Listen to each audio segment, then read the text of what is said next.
president of the Apartment Owners Association of California and one of the largest individually organized groups of apartment owners here in the state. And it is a crazy state, isn't it? And many of you are feeling pretty crazy. You've been driven out of your mind with everything going on with all the eviction moratoriums throughout the state.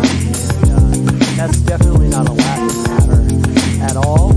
And I think there's some really good news coming for LA City.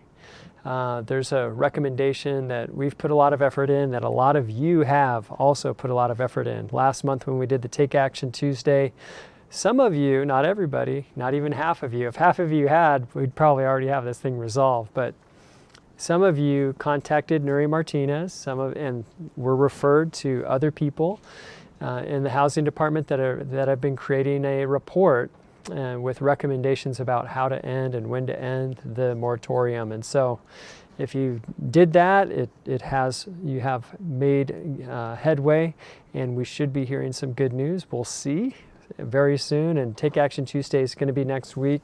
So just watch your email, and what we're trying to do is just, if everybody can do something once a month, and I know that you care about it, and you're also thinking, somebody else is going to do it, but really would love to have you.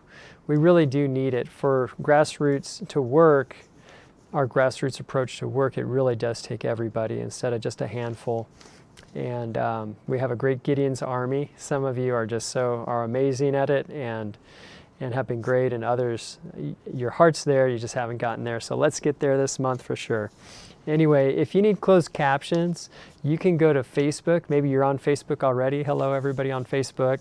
So go to Facebook, and there are closed captions for you, for sure. And then also just for AOA, how did we get to be one of the largest? And I think we have written goals, and our written goal for you is that you would be the most successful group of apartment owners in the state of California. So the goal is to make you successful, giving you the ideas that you need to make, either to increase your profit or decrease your expenses, eliminate headaches, and just help you streamline things. And so that's what we're here for, the forms, everything. But did you know that before AOA was even AOA, it was a brokerage? And so we still do have that. If you're in the LA area, then definitely, and you're interested in selling, you can give us a call. And we have brokers that have been doing it for 30 years plus, many of them, and they can help you. Experienced, seasoned professionals that will shoot straight with you and get you the best deal possible. And anyway, so you can call, they'll give you a free property valuation, and you can feel them out in that process and see how it goes. Also, you may have missed it I think it was 2 weeks ago, we had a great seminar about how to take your existing units and increase the number. So we had someone who started with I think it was a 31 unit building, and by the time this guy was done with it, they had increased it to being like a 43 unit. And so they added 2 units plus 9 others. So yeah, it added 11 units, and this was all by right, basically. And so just, if really, really incredible. You'll want to go see the story. That was one of 4 stories that he shared. So you'll want to go look at that one. That's about how to increase your rentals value by splitting space to add units. So you'll want to check that on YouTube. With all of our live streams, you can go check it on YouTube. Just search AOA USA, and you'll see that we have different things there. So on the 25th, we have a member orientation coming up. And then also, so I'll just say that. And to stay in the know, even if you're not a member, you can subscribe to our newsletter and our e-newsletter. And so you can do that at aoausa.com. And at the bottom on the right side, there's a place for you to subscribe. So definitely want to welcome you to subscribe, and jump on Facebook as well. And because we post things there that we don't post to YouTube. All right.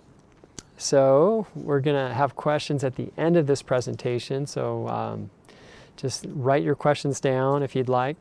But this live stream is sponsored by H&S Wealth, and they've been they've been advertising with us for years and years. We've had a relationship literally 20 plus years. And so they've worked with a lot of AOA members and saved people a lot of money. It would kind of be neat to calculate that out to see exactly how much they've saved. And so they focus on 1031 investments for their clients, and then they also do traditional wealth management. And so they're real estate. And so our speaker today, he is an LA local, real estate and securities professional since 2004. And he's a partner with Bob Hornick at H&S Wealth. He did speak in Northern California even just a couple months ago. We had that, and we had a great time in Northern California. So these laws, it applies to the entire state. And so what he has to share is for the entire state, but he is local in LA here. So it's my pleasure to introduce to you today Adam Bryan. Thank you so much, Jeff, and welcome everybody. Thank you for participating in our live stream today. And my name again is Adam Bryan with H&S Wealth Management. And we're going to talk about, we're going to talk about 1031 exchanges and whether or not you want to do them in California. Or for that matter, even stay in California. We are a crazy state, as Jeff was talking about. We're also #1. You should all feel very proud, those of you up north and down the South Bay here, Southern Cal, that you're #1. Did you know California is #1? And we're #1 as the highest tax state in the nation. So congratulations. Now, there's things that are really difficult for landlords. Everything from your patio balcony regulation to rent control to the moratorium in local jurisdictions. But there are things you can do about it, and the AOA has been a leader in having an influence in Sacramento and by extension in DC. I want to mention something that happened, something that didn't happen, and a couple of things where you could make a difference in California. What happened, as many of you know, I guess it was a year ago, Prop 19, the grandfathering of property tax when you were an heir for basically your kids or grandkids went away unless they chose to live in the residence, and that was a huge tax increase for a lot of apartment owners. That's already happened, and unless the legislature passes a new regulation or law, that's not changing.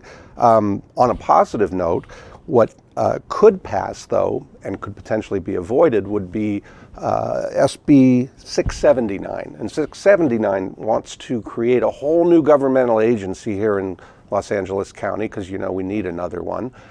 It would be the Affordable County, let me see if I can get the name right, the Los Angeles County Affordable Housing Solution Agency. And who knows what they'll ultimately do if that organization is created, but what I can tell you is that they, in the bill, have taxing authority. So this would be a brand new tax that could be levied against property owners. So watch for, Take Action Tuesdays, talk to your assembly people. You might be able to make a difference.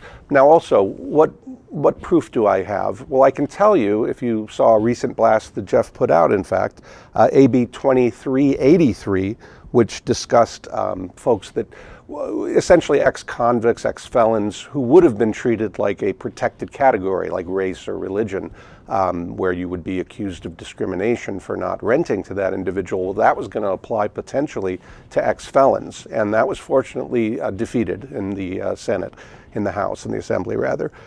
So that's a good thing, and that's because you made your voices heard even in crazy California. Also 1026, that's the one, the utilities. There was going to be a requirement potentially for a new or prospective tenant to ask you to provide the utility usage for the unit from the prior tenant. Isn't that interesting? Because now you have to be contacting a local utility or a power company to get information on someone else, which is arguably a breach of confidentiality, would have created just a nightmare of administration, potentially liability. Again, that was also defeated and is not going to go on to as a proposition ballot measure. So you can take action, is my message here, and make your voice heard. That's one of the wonderful things about our country, and I encourage you to do that.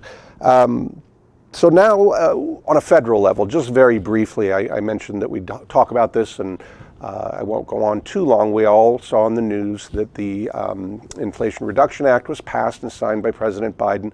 The good news from my world and from many of your worlds as far as 1031 is addressed, it was not issued any change or any exemption. At one point they were considering maximizing the deferral on your 1031 only up to $1 million, and you would have to pay capital gains above that. That was removed from the bill in the write-off that was passed through the House and the Senate. Corporate tax, at one point they wanted to increase it from 21% up to 28%. That was originally proposed back when it was a $4 trillion, pardon me, package, and that was removed. It's going to stay at 21%. However, if a company has profits in excess of $1 billion in a single year, a required minimum 15% tax will be applied, even if there were otherwise write-offs that would have sheltered it. That is part of the package. That is part of how they're paying for it, but not through 1031, so that's a good thing. And what else?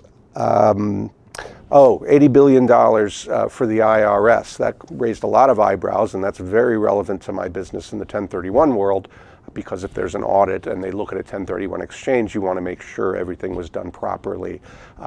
Right now, they're looking at using about $40 billion for new hires in addition to the existing staff, and $40 billion to replace the retiring members of the IRS, not all auditors, obviously, but it's going to be a good, probably 150% of what we are now as far as the ability to audit more taxpayers. So that was also in the bill. They allotted some money, some revenue that would be raised, and that's, again, how they're paying for some of the benefits that are inside that. So that's where we're at on a national level. I want to talk about DSTs in specific for 1031 exchanges. And one thing I always like to emphasize is that, whether or not you're doing a 1031 exchange, it's not about whether it's a good time in the market to sell necessarily. Where are prices at? Are we at the bottom of the market? Are we at the top? That's a different question of whether or not you should sell. We're wealth managers, we're financial advisors, and our goal is to help you achieve your goals. It truly is. So you may be at a point where right now you can get top dollar for your building or your units or your condo rental. And actually, I believe that to be true here in Southern California and really nationwide. Doesn't mean necessarily you need to sell right now. You need to sell when the time is right for you. And if we're at the bottom of the market, the same thing applies. You may think, well, I don't want to sell when I could have sold better, made more money a year ago, but maybe you've got new grandkids or you want to work on your handicap at golf. Whatever your goal is, we want to help you achieve it. Now, if you exchange and do a 1031, you all know the basic requirements, but I'll just briefly mention you need to acquire something of equal or greater value. You might have heard like kind, and people could think that has to do with the type of real estate. It does not. It essentially has to be real estate held for investment purposes or for a business, those two categories. So essentially not your personal residence or your second home. All other real estate, or even raw land for that matter, that doesn't generate income can be 1031 exchanged. And you're able to defer 100% of your capital gains, which can be up to 20% or more, your depreciation recapture, which is at a 25% rate in your state of California, which could be as high as 13.3%. We're number one, remember. All of that can be deferred with a 1031 exchange. Now, the problem is you sell your property because it is the right time and you want to exchange, but if you sell now, I would argue we are at the top of the market. Rents are up, I believe, beyond 8% year over year in Southern California. I just got the number June 2021 through to June 2022 nationwide. This is from the CPI report from the feds. Rents were up on average nationwide 5.8%. There are 49 states that were higher year over year, June 21 and 22. Only one state actually dropped their rent, and that was Idaho. There was a lot of movement to Idaho through the great crisis with COVID, and then now they essentially have built so many units that they've had to start dropping rents a little bit.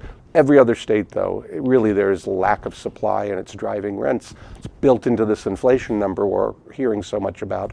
But now we are arguably at the top of the market. If you're selling in the top of the market and you want to buy something locally, you got an inherent problem, a built-in problem, which is you sold at the top. It's a great time to be a seller.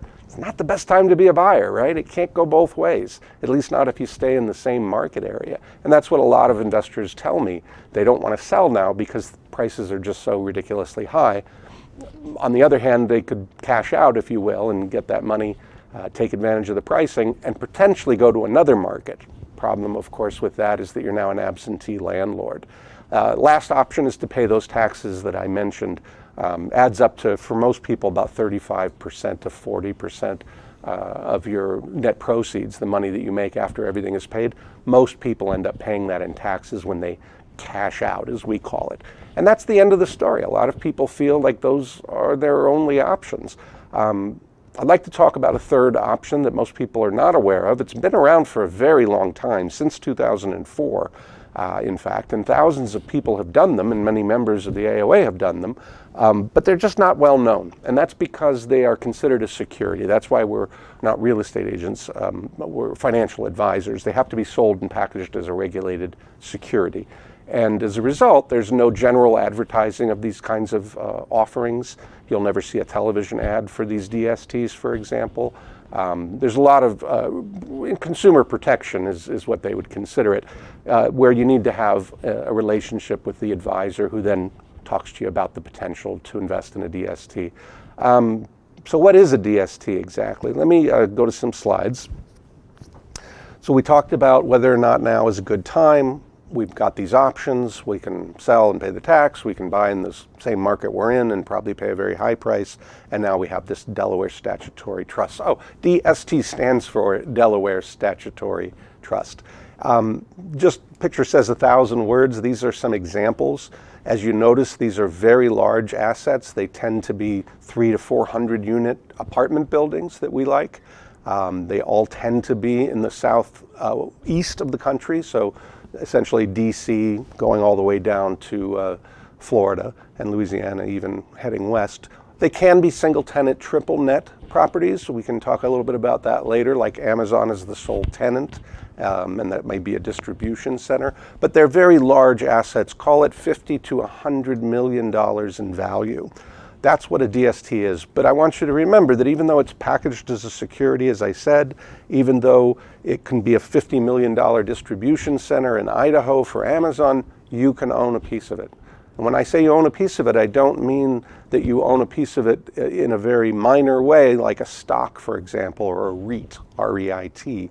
This is different. This was designed to reflect true co-ownership of deeded real estate, although in the case of a DST, the DST itself is deeded, and then the investor owns a piece of the DST. But from the IRS perspective, back in 2004, a revenue ruling was issued that gave guidance, and it's considered a safe harbor is the term of art. It means that if you follow that guidance, you can rely that the IRS will recognize your exchange into a properly structured, of course, DST property. Everything will flow through, as we'll talk about. But let me explain, where do these properties come from? So we start with the sponsor company. H&S is an advisor. So we work, I like to believe, truly for you. But there are real estate firms out there. We call them sponsor firms. And the sponsor is a real estate management company. They go out and scour the country to find these quality deals. They acquire the property in the name of a newly created DST. Everyone is separate. That's very important. They're not cross-collateralized. It's not a stock or a REIT, real estate investment trust. They'll find a property, they'll acquire it. If there's financing, they'll arrange for the financing. They'll sign any guarantees that are required of the lender and package it up, if you will, as a DST offering. Now, again, this can be any kind of investment real estate, and you will see DSTs of all sorts of different asset classes. At H&S, almost exclusively, we focus on multifamily apartments, something we all know about here, and also a little self-storage, which actually has quite a bit in common with apartments. And as I mentioned earlier, sometimes some long-term leased single-tenant, triple-net properties. Owning a piece of the DST, it's always easier to use simple numbers. If you put in 1% of the capital of that DST, you own 1% of it, and everything the DST owns. Every tax benefit, the expenses that you write off, the depreciation that you claim on your Schedule E, Everything that you do now with your units or your apartment building or your rental condo or home, you will do with your DST interest. You're not diluted, in other words. So if you put in that 1%, 1% of the distributable cash flow will flow through to you, as required by law. 1% of the expenses through to you to claim on your return. 1% of the building's depreciable value you claim on your return. So it's very much true, pure co-ownership. What's a little unusual is you can have a lot of members. You can have up to 499 investors or members in a DST, but that's only important because it means the minimum investment can be very low. The sponsor has a lot of people to draw from to raise the money. And remember, they've already put the down payment, they've already purchased the property, it's operating. They're now just selling off their interest to individual investors. You don't have to be doing a 1031 exchange, but it is designed for 1031 exchanges, and I would say in excess of 95 to 98% are exchangers. Everything flows through, as I talked about, and again, the minimum can be as low as $100,000. So if you sell your property, you walk away with $500,000 in cash, which is kind of average, depending on the investor. You would normally try to find something maybe with $500,000 down and find another loan for 50% of $1 million property, just like you sold. In a DST, I would probably recommend to you, depends on your individual goals and circumstances, why don't you put $250 in a property in Florida and another $250 in a property in Virginia and diversify your risk. It's a great opportunity to do that, which you normally wouldn't be able to do. Or for that matter, you could even do 5 very small interests, again, in 5 different states and maybe with 5 different sponsor companies.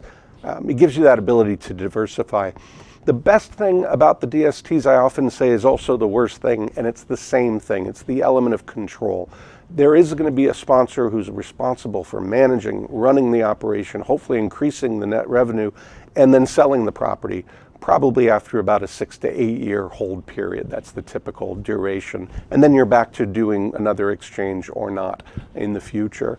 But the good news is you're not dealing with tenants, toilets, termites, teenagers, all the T's.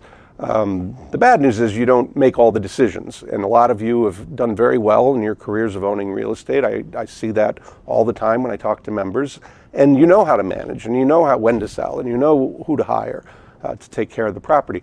That's a good thing, and that's fine. That's obviously not something I would discourage you from doing. But again, when people get to the point where they just don't want to have to deal with the real estate, but the IRS requires them to in order to get the deferral, the 1031, this is a great solution. So, as I like to say, it's a way to own real estate without really owning real estate. Now, a couple of questions that come up. Most typical that I get is, how do I get out of this thing, Adam? And can I sell early, meaning before the whole DST sells? It's a little bit of a nuanced answer, but you can. You have the right and the ability to sell your interest in the DST just like you do any of your other real estate or any of your other assets. It's yours. The catch is it is considered by the federal government, the SEC, an illiquid investment. So it's inherently, because it's real estate, illiquid. Illiquid meaning there is no market that has a daily trade where you can push a button and sell it. That's true of your real estate you own now, by the way. Again, a DST is no different.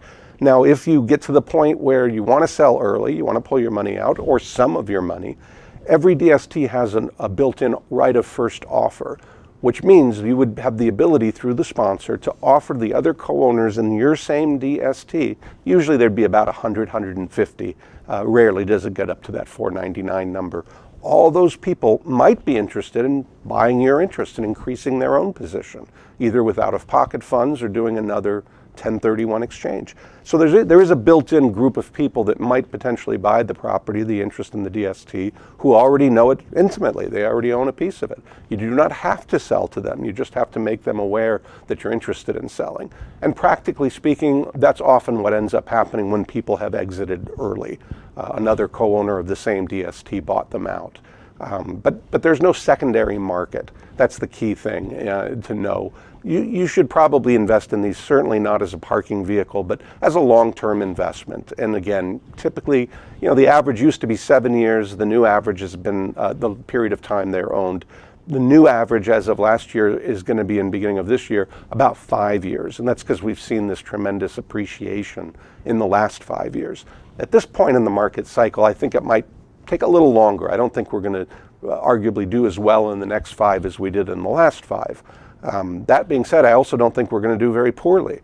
I think we'll stay pretty flat, as a matter of fact, and then eventually with inflation, values will reflect the pricing and vice versa. But bottom line, you want to look at it for, let's say it's going to be a 7-8 year hold period. And another question I get is what happens when I pass on? Same thing that would happen with all your other assets. Right now, the way the tax code is, your heirs receive a step up in basis. In California, your spouse should receive 100% step up in basis. That means essentially the tax you would have owed if you paid it while you were living goes away. And that's a good thing. And the same thing applies for your DST interest. So again, it's treated just like any other asset, any other real estate you own. Last thing I want to talk about is a reminder, when you're looking at an investment, obviously you got to be comfortable with me and with an H&S and my partner Bob. So we talk, we get to know you, we sit down and talk about what your goals are and how we can help you accomplish them. If it makes sense, again, to sell, then obviously we can start looking at specific DST offerings. We always have anywhere from 10 to 20 at any given time, maybe 10 to 15 is more common, of good quality DSTs that are available. So there's a constant, essentially, supply. Now, these companies I mentioned, these sponsor companies, very important that you know who they are, what their background is. At H&S, we only like to work with firms that have a long, full cycle track record for the most part. People that have put together an offering, raised the money, had investors come in, operated the property, and then sold it. And we can talk about what their experience was, what the track record was, what the returns were historically. Of course, it never guarantees future results, but it's good to know you're dealing with someone who's done this many times before. So many of our firms have anywhere from 50 to 20 years experience or more doing these types of offerings. There's really about 40, I think the number says 30, and now I got to change that, about 40 sponsors that are actively putting out DST offerings. We only are working with about 5 or 6 of them, and that's for a couple of reasons. Number one, that experience factor. A lot of those companies have come along in the last 3, 4, 5 years, and they haven't yet sold a DST full cycle. Doesn't mean they're bad guys, it just means they're unproven, and I don't want my clients, you, to be a guinea pig with a new company. The other reason, again, is we have a very strong favoring of particularly Class A, high-end apartment buildings, multifamily. They've held up the best through recessions, the second best asset class through the Great Recession, and people always have to live somewhere. As far as I know, you can't sleep on the internet. I'm sure I'm sure that Elon Musk is working on figuring out how to make that happen. But people have to live somewhere. People are renting at a higher rate now than they used to. People are more mobile. Obviously, we have a lot of remote workers now. So high-end luxury apartments, they tend to hold their value. I said that it was the second best. The first best asset class through the Great Recession was actually self-storage. You see those storage units off the highway.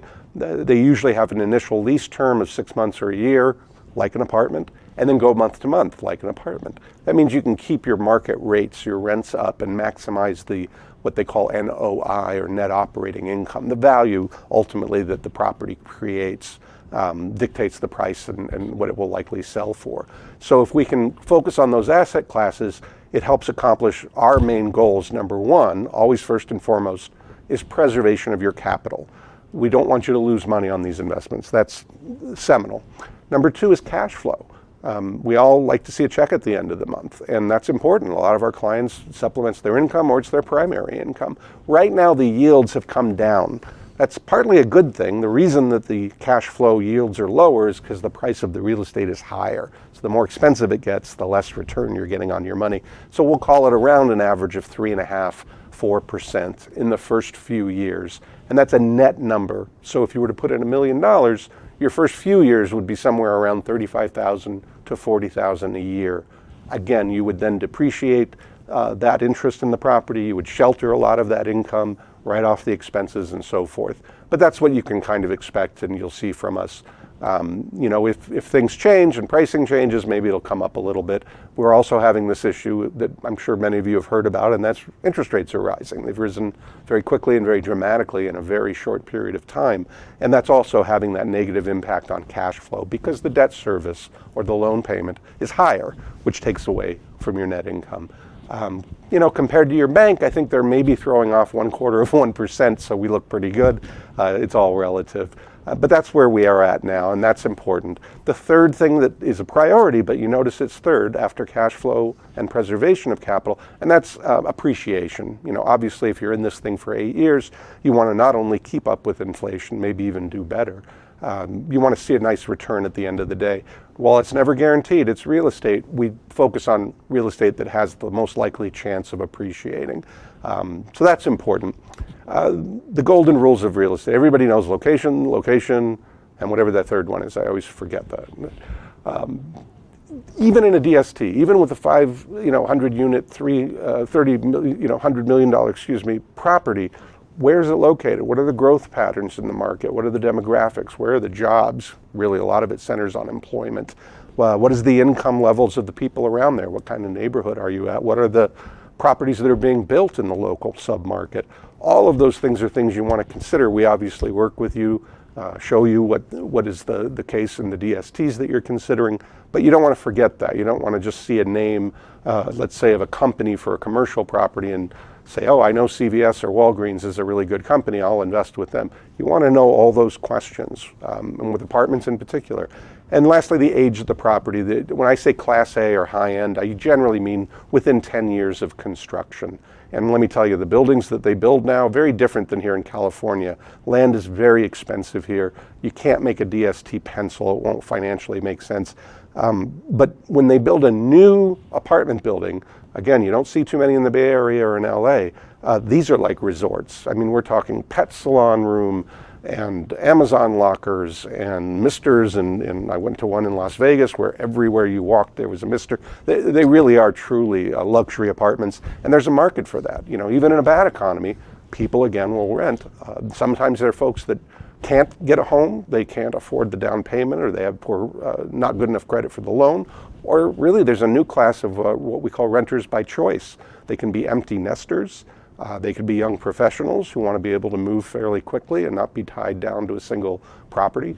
So there's a demand constantly. And sure, in a down market, in a recession, those folks are affected, but not as much as people that are in B and C class apartments. They tend to get hit worse and first.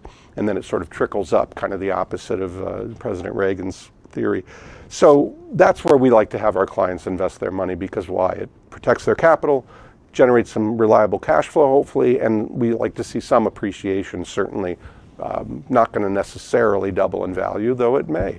It's real estate. And as I mentioned, the demographics and the population growth and the income of the tenants and the local market, all are things that you want to consider.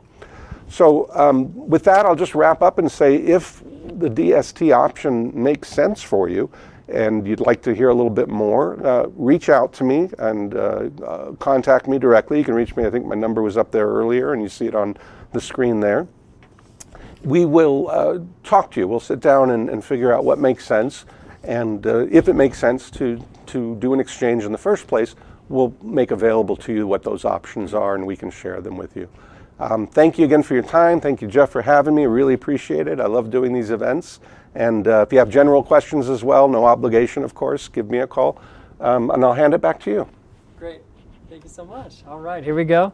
So again, if you joined us a little late, H&S Wealth, they focus on 1031 exchange and specifically into the DST market. And so that's really their focus, and they've been around for a long, long time, over 20 years that we've had a relationship with them. So definitely now is a great time to ask the questions. I see that there's a few questions. If you're watching from AOAUSA.com, there's a blue help button at the bottom right side. You can put your question in there and they'll get that question over to me, along with everybody in Facebook and on YouTube.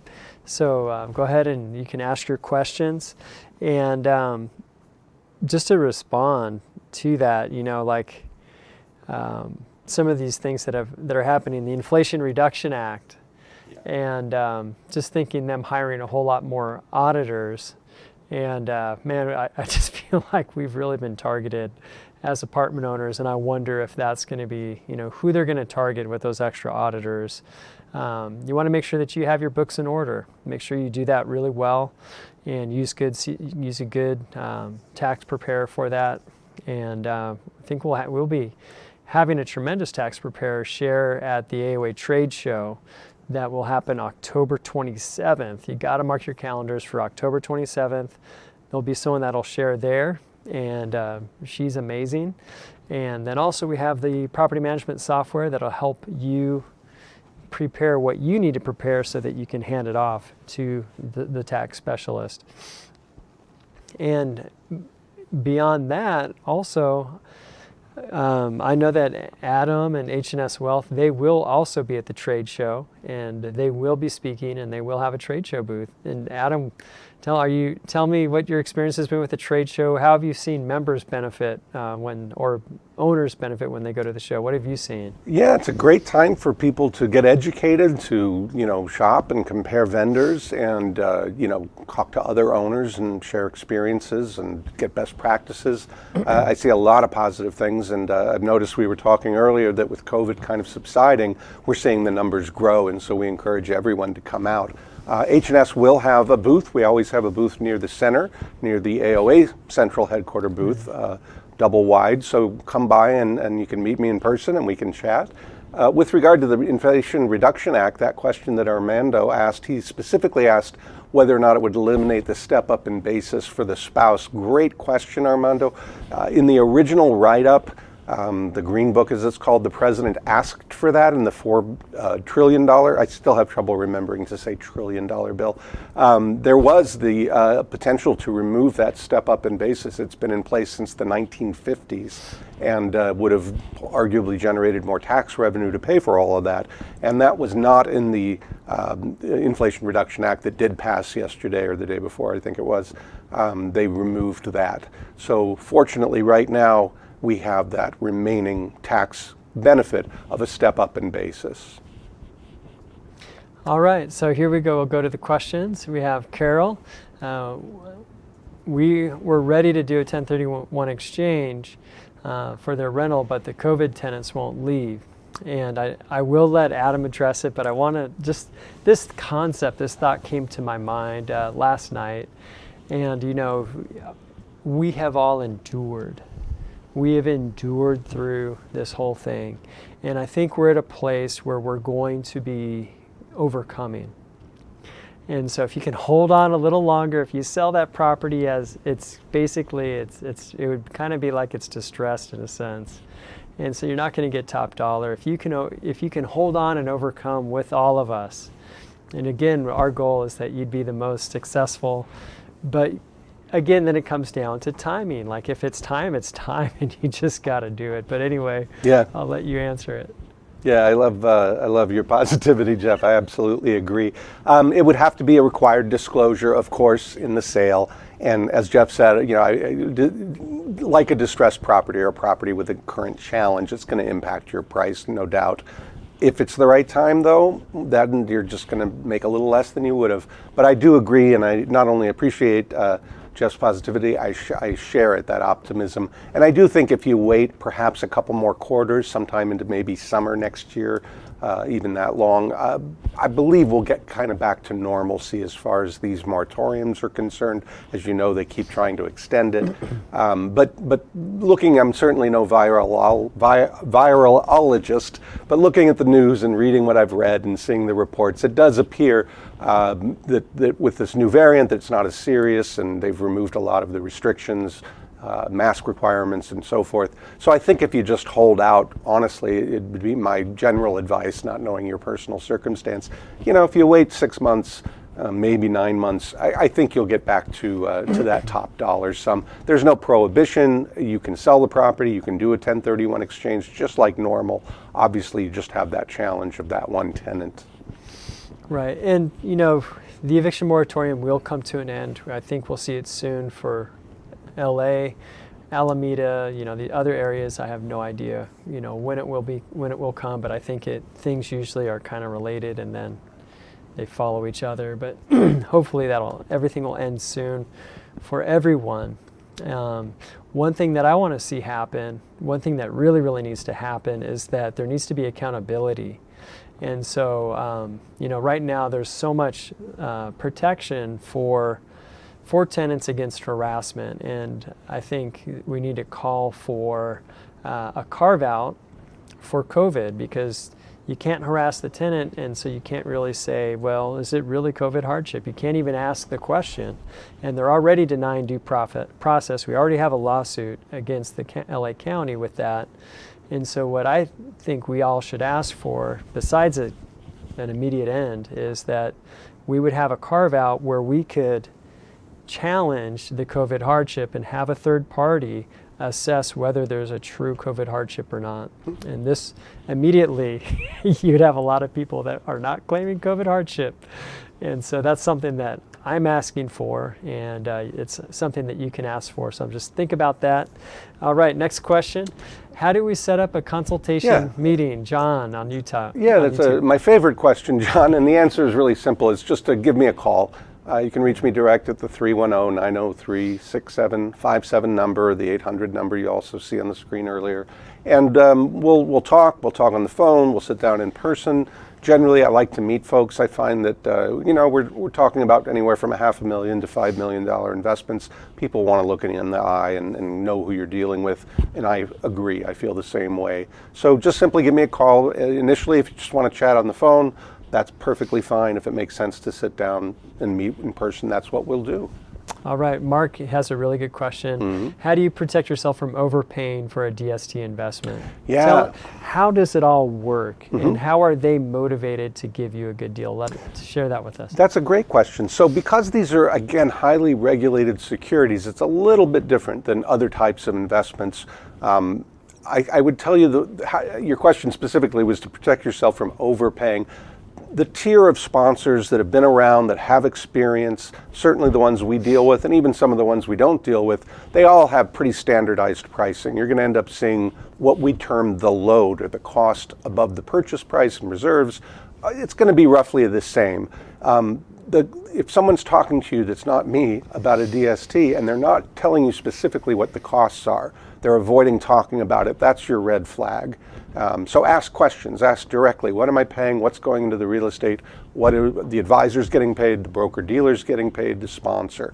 I will give you a bottom line answer. I know many of my answers are very nuanced, and I try very hard to not put you to sleep on the one hand, but not oversimplify things on the other.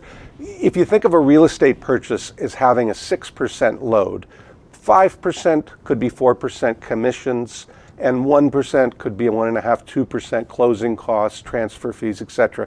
That's the load. That's not going into the property, right? And that always exists. That's always built into the price. People tend to forget that. But let's assume it's around 6%. That's a fair statement. If you buy $1 million property, about $60,000 is going to go to all these fees and costs. And if you turn around the next day that you bought the property and try to sell it, are you going to take home $1 million? No, you're going to take home $940,000 probably because of those same built-in costs. So 6% is the magic number. Typical DST loads for, again, the quality larger sponsors, you're going to be around 8 or 9%. So it's a little more expensive than going out and buying your own real estate. I never make any secret of that or any bones about it. There's a tremendous amount of due diligence that's done, far beyond what most individual investors would do on a property because of the size and the nature of these $100 million properties. A lot of materials made available to you that's already been paid for. It's built into the price. The fees and commissions, everything is already kind of baked in. But when you break it out, you're going to see around an 8, 9% load. If it's more than 10%, I would argue that's overpaying. But generally, you're not going to see that, certainly not from H&S Wealth Management. And the answer is how to avoid it is to ask the question. And if you're not getting a straight answer, then you kind of are getting an answer. All right. Good question. All right, George, can revocable trust be transferred to a DST, and how is that? Yeah, this could mean two things. I think what you mean is, can your DST interest be transferred into your revocable trust? That's one answer, and the answer is absolutely yes. It's not a triggering tax event. It's kind of like a quit claim deed change, where you just change the title. Same thing would happen with a DST interest. what is important for 1031 purposes, and George, you may mean this other version of that question, let's say you own your property in your trust and you want to buy a DST interest through a 1031 exchange. You always want to keep the vesting, the title, the same when you do a 1031 exchange, whether or not it's a DST. So if it was in your revocable trust and you sold the property, when you exchange into the new property, it really should be under the same exact vesting, or at a minimum the same tax ID, which is normally going to be your social security number. In a DST, what I have seen in the past is people bought the property long ago in their own name or as joint tenants with their spouse and never bothered to change it, even though they have a trust.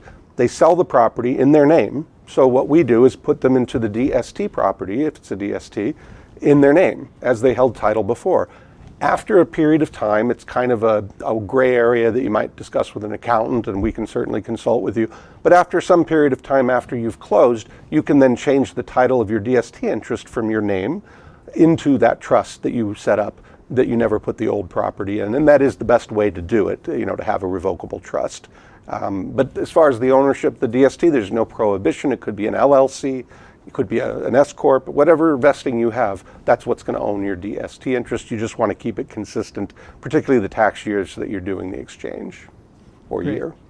All right, so Nick, if I do a 1031 with a DST, must I replace a $2 million loan? So walk us through that one. Yeah, it's funny the way the question's phrased. Everybody has to have a $2 million. No, Nick, of course, what you mean is you pay off a $2 million loan. Let's say it was a $3 million property and you walk away with about $1 million in cash. In the DST or in any other real estate you purchase, no different, you have to buy a $3 million property in this example. So yes, you would need a DST in this example with $2 million of debt. You have to match your debt relief, your debt payoff in any replacement property or DST, it doesn't matter. Now you can put cash in and replace that debt with cash. That is allowed. You cannot go the other way. If you have net cash, in my example of $1 million, you need to reinvest all net proceeds or otherwise be subject to tax or a partial exchange. They use the term, many of you have heard, boot. It could be either cash boot, like if you pull money out, or debt boot.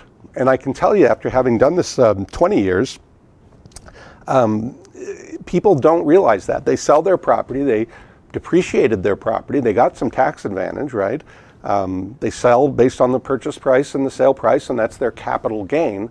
But when they pay off an existing loan, maybe they refinance during the hold period, they forget that on the replacement property you also need to have that debt, or at least buy something of equal or greater value. That's what the IRS requires. And as far as whether it's a DST or any other type of real estate, same answer. You need to buy equal or greater value, and you can't touch any of the net cash proceeds. Great. I think that's all the questions that we have. If you have another question, now is definitely the time to ask it. Or you can always call Adam on the phone number that you see right there. That's always available. It's kind of interesting that Idaho had rent going down. Yeah. And a lot. So, it was 15%. I was shocked. Right. And so what I like, there's property, property that was purchased there a few years back, and it's like doubled. Oh, the values. The rent's doubled.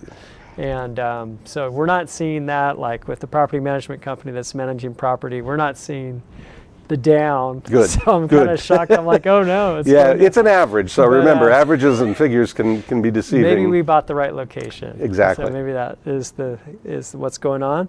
But also, another thing that was mentioned by Adam was that SB 679. We do have a live stream on that kind of shares. It goes into detail, and yeah, so you could watch that one. It's on the website as well, and it's just a bummer that thing passed, and that's going to be on the ballot. But definitely, you want to tell as many people as possible to vote no on that thing. And okay, great. So I tried to talk a little bit to give you more time to ask a question, and it worked. So we have So we have one more question here from George. How does depreciation years work when your spouse passes away? Ooh, George, that's a really good question. I am not a CPA or an EA. Just briefly, for residential property, you were able to write off 27 and a half years the value of the property. That's the depreciation. 39 years for a commercial property. If your spouse passes away, if you're in a community property state and you receive the step up in basis, I think what George is getting at is when and if he sells the property, the tax goes away, the capital gain, because the value is roughly the same as when he sells it, so there's no gain. But does the 25% depreciation recapture go away? And I'm going to say I'm not sure. One thing I'll tell you is if I don't know the answer, I don't pretend that I do. It probably depends on how you held title, what your individual tax circumstances. I don't think there's a standard answer. I do have a great tax attorney, a real estate focused, accountant, not attorney, who's very real estate savvy and focused. So give me a call and I'll connect you with that individual, even if the DST is not for you, to give you a better idea. Obviously, you don't want to be paying recapture that you shouldn't be held accountable or liable for, but I'm not confident to say that that also disappears. I do know the capital gain does. Right. And again, we'll have great people at the trade show. Carla Dennis will be speaking, and then Robert Hall and Associates, they'll be there. You can go to their booth as well. So it's going to be awesome. And of course, good, you guys are asking questions, you know? So we like questions, awesome. Yeah. So Nick, what is the net cash flow to the buyer on a $1 million investment per annum? So sure. Yeah, just take us, give us an example here. $1 million investment, your net cash on cash, year one typically is, as I talked about earlier, around 3.5%. So that would be $35,000. Let's say there's some change, so it's $36,000. That means you would receive a direct deposit in your account of $3,000 per month. I don't think I mentioned earlier, distributions in DSTs are monthly, not quarterly. So you would receive truly $36,000, let's say, per year in your first year. Remember, the goal is to keep increasing it, and they do a 10-year pro forma, what they think they'll be able to do. It's not very aggressive, they're very realistic. But speaking specifically with $1 million, let's say it's a 3.6 distribution, you would receive $3,000 a month, $36,000 a year. Then you would apply your own depreciation schedule, including your new DST interest, all the expenses, property management, the fee loads that I talked about earlier, and you would probably pay tax on roughly $18,000, roughly 50%. Again, a very complex question, many different factors, everybody's a little bit different, but most people are not going to pay tax, obviously, on the full amount. If there's a loan involved, you obviously have the interest deduction. You also have more depreciation from the real estate that's purchased via the loan. But you would end up with a gross amount of about $36,000 in a year, and you would probably pay tax on about only half of that. So your tax equivalent yield, if you were to get regular income for 36, you're going to pay a lot less. And that's the benefit of owning real estate. Okay, great. Randolph on YouTube. Do you also handle IRC 721 UPREITs? I see positives and negatives to a 721. What do you think? Yes, I see positives and negatives too, Randolph. I totally agree. So for the audience, 1031, we all basically get the concept. You sell investment real estate, you buy investment real estate, and it can be a DST. A 721 is a little different. That's where a REIT, a real estate investment trust company, buys your property but does not give you money, does not give you capital. It gives you shares in that REIT that bought your property. So that doesn't happen for individuals generally, for smaller apartments and so forth. Usually these are big institutions. Some DSTs may be acquired via a 721. That's become a very common potential option. And part of that was born from the fear that 1031 would be eliminated, as we were worried about a year or two back. So a lot of sponsors said, well, if that happens, maybe what we'll do is put together a REIT and you'll still be able to exchange even if 1031 went away. There are advantages and disadvantages. The biggest disadvantage is that when you take shares of that REIT, when you sell your property, yes, you defer taxes because you haven't received any of the net proceeds, but when you sell shares of that REIT, that will automatically trigger the capital gains and depreciation recapture that you owe. And there's no way around that. You cannot exchange the shares in the REIT into something else and defer. So in other words, it's your last exchange. There's a very technical term of art that we use in my business. It's called swap till you drop. And what it means is what it sounds like. Ideally, you continue to own investment real estate until you pass away, and therefore your heirs get that step up in basis that we talked about earlier. You would still receive the step up for the shares of the REIT, but you're not able to continue to exchange while you're alive. That's your last exchange. Do I like them or not like them? And again, it depends on your individual goals and whatnot. Most of the clients I work with are going with the swap till you drop concept, and so it doesn't work for them. But it is an option that could happen, and it is available. Great, thank you. And Margie, in a 1031 exchange, could you sell your rental property, say a duplex, in California and buy something in another state? Does it need to be another duplex? Could it be a short-term rental? Yeah, Margie, a lot of very good question, very common question, and the reason is they used the term in the tax code like kind, which sounds like if you sell an apartment, you got to buy an apartment, right? If you sell raw land, you got to buy raw land. That is not what it meant. Like kind meant property held for investment or for a business. So the answer is yes, you can buy in another state. Anywhere in the U.S. that you bought, you can sell a property rather, you buy in the U.S. You can even sell an internationally owned property, but you must buy an internationally owned property in that example. But any type of real estate that's held for investment purposes, you can exchange any state. You're not required to stay in California. You'd be crazy potentially if you did. You have all those same options.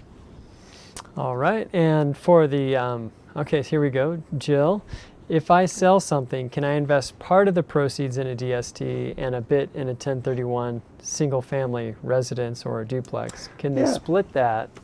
It's not, great question, Jill. Between a DST and also a regular, in a regular real estate. It's not an all or nothing proposition, and the answer is a resounding yes. If you sell an interest in your whole property and you want to buy another property that's similar, but you have some leftover money, say $100,000, generally you can't do a whole lot to buy investment real estate with $100,000, and you'll end up paying $30,000 or $40,000 on taxes and taking the cash out.